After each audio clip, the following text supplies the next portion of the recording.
Hey you guys, it's Grant Evans, your favorite Utah realtor. Today I want to talk to those professional athletes, especially the young professional athletes that might have just signed a big extension, for example, Nick Bosa, and what it's like to buy your next real estate investment or your next primary home. If this is your first time to the channel, make sure to hit that like and subscribe button for all things Utah real estate involved. Also, feel free to download the luxury home buying guide that I've left a link down in the description below. Also, if you're thinking of moving to Utah, I also have an ultimate Utah relocation guide that I've left in the description below as well. Now, to you young athletes, we're going to be talking about buying your first primary home, maybe some commercial real estate and real estate investing. As a young athlete, your life is dedicated towards hard work and a lot of dedication. You know that managing finances is important, but you're not really sure what route to take. And it's important to spend your money wisely, especially when only a certain amount of your contract is fully guaranteed. Many athletes overlook real estate investing and tend to lean more towards stocks and businesses and bonds, which are fine, but it's important to diversify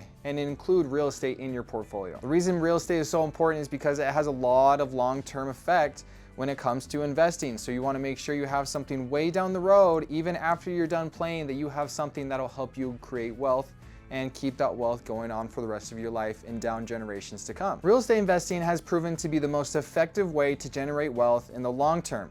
Now, prices and interest rates will always fluctuate depending on how the market is, but it's always proven to be very effective in the long term. Now, real estate investing is not make money really fast scheme. Many athletes currently invest in real estate, especially Magic Johnson, Shaquille O'Neal, Alex Rodriguez, David Robinson, and Emmitt Smith. Granted, a lot of these guys do invest in commercial real estate because they are involved with a lot of businesses. Building a successful real estate portfolio is not something you can do by yourself. So how do you go assembling making a really good real estate team for you? You can get started by hiring a reputable real estate agent like myself. If you need a recommendation for another state besides Utah, I know great realtors in every other state in the country. But you should also have a really smart financial advisor and a real estate attorney. Again, if you need recommendations, let me know. It is very crucial to have people in your corner that you can trust, especially with a young individual like yourself that makes a lot of money. A lot of people might want to take advantage of you, and we want to avoid that. Your money is your money. So what are some different types of real estate investments that we can explore? There are essentially three main types of real estate investing that I would consider. The first is residential, the second is commercial, and the third is kind of a mix of both, but it's development. Personally, when starting out, I recommend getting your personal home.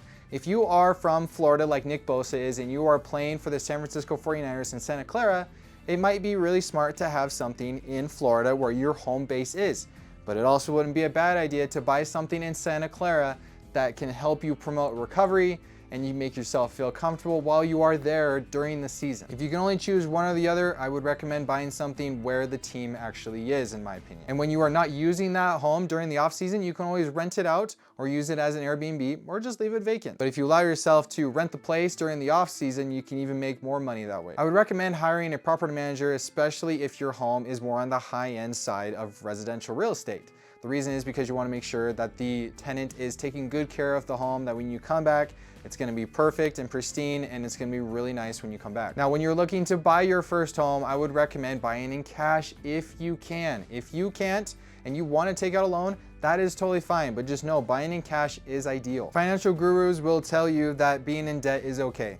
It's kind of not. I mean, it's really nice to own a home and any sort of real estate where you don't have to pay anybody money to stay there. You don't have to pay a bank or anything. So I recommend buying in cash if you can.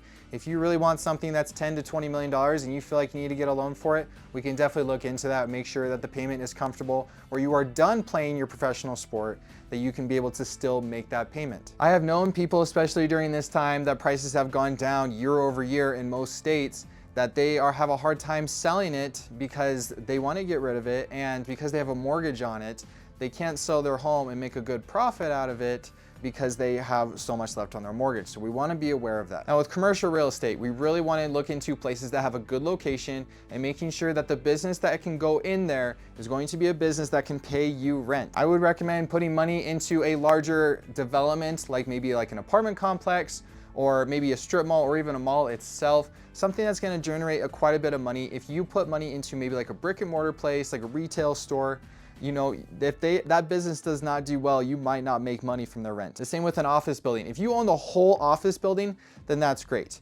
But if you've got only one office space that you own, What if that business doesn't do well and can't pay you rent? Something that is super underrated is owning mobile home parks and even RV parks on top of that. You've got somewhere between 50 to probably 250 sites, and you've got people that are pretty much paying you like to stay at a hotel if you're at an RV park, but if you're at a mobile home park, it's like owning a big apartment complex, but for not that much money. You're really just paying for the land and paying for the utilities, and people are paying you a lot fee of like $400 to $600 a month just to have their mobile home trailer there. Now, what's nice is that you personally don't have to manage that mobile home park. You can hire a general manager to take care of all of the business portfolio and real estate portfolio for you, and you get paid that way without really having to do much except just managing people, and even then you can hire somebody to do that. Going back to residential real estate, if you are looking to be with your team for at least 2 years, that's when I think you should look into buying a piece of real estate where that team is. If you are only signing a 1-year deal there, I wouldn't recommend it because you don't know how long you're gonna be there, and you don't know how much your contract is guaranteed for, and if you get a loan,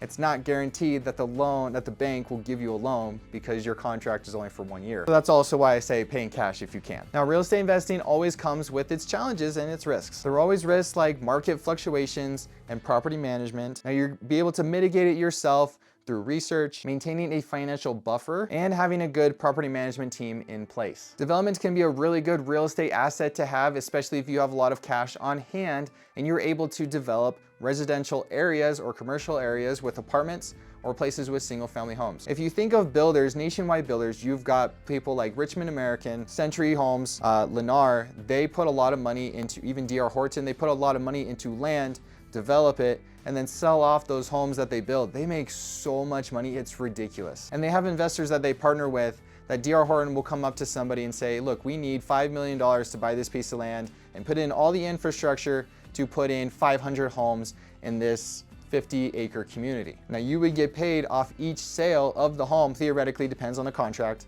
but that is so much money that you could make if you have a lot of money. That's a huge return on investment. But as any sort of investment, I recommend starting small and then growing. If you grow too fast, you have the risk of falling too fast. So grow slow, grow what you're comfortable with, and then expand as you get bigger. I'm sure Alex Rodriguez and Shaq didn't have the businesses that they have now without starting small. If you have any questions about real estate investing, if you are a young professional athlete, let me know, send me an email, send me a text, whatever works. I'm happy to talk to you. Go back and forth on real estate investment. If you are looking to buy your first luxury home, make sure to download the luxury home buying guide that I've left in the description below. If you're thinking of moving to Utah, if you are playing for the Utah Jazz or any other team, I have put in the Utah Ultimate Relocation Guide. Feel free to download that as well. I find that to be very helpful for young athletes. Thanks for watching. We'll see you next time.